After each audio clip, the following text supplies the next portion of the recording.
Hello good morning guys. आज हम पढ़ेंगे उपमा अलंकार।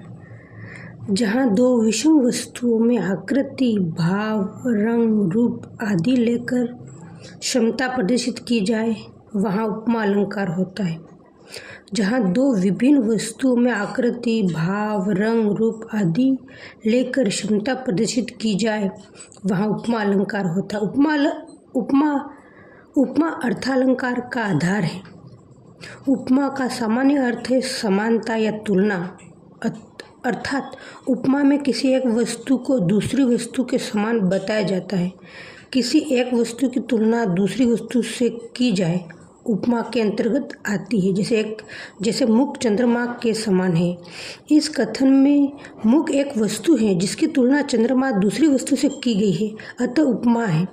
जहाँ किसी वर्णित प्रस्तुत वस्तु की उसके किसी विशेष गुण, क्रिया, स्वभाव आदि की समानता के आधार पर किसी अन्य अप्रस्तुत वस्तु से समानता स्थापित की जाए वहाँ उपमा अलंकार होता है। उपमा के 4 अंग होते हैं: उपमेय, उपमान, वाचक शब्द और एवं साधारण धर्म। फर्स्ट, उपमेय। उपमेय मतलब जो वर्णन का विषय हो और जिसको किसी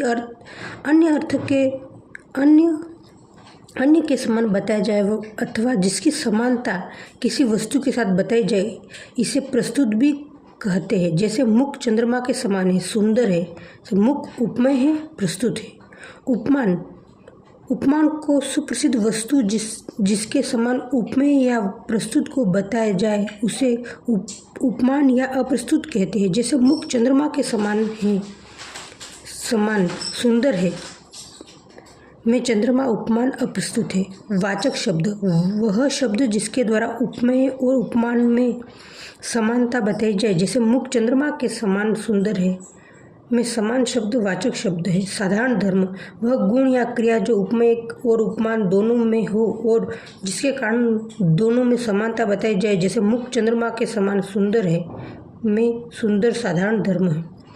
उपमान के भेद 3 हैं: पूर्णोपमा, पूर्ण धन उपमा; लुप्तोपमा, लुप्त धन उपमा; मालोपमा, माल धन उपमा।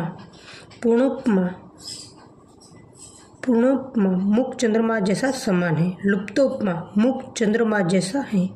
मालोपमा मुख चंद्र और कमल के समान है।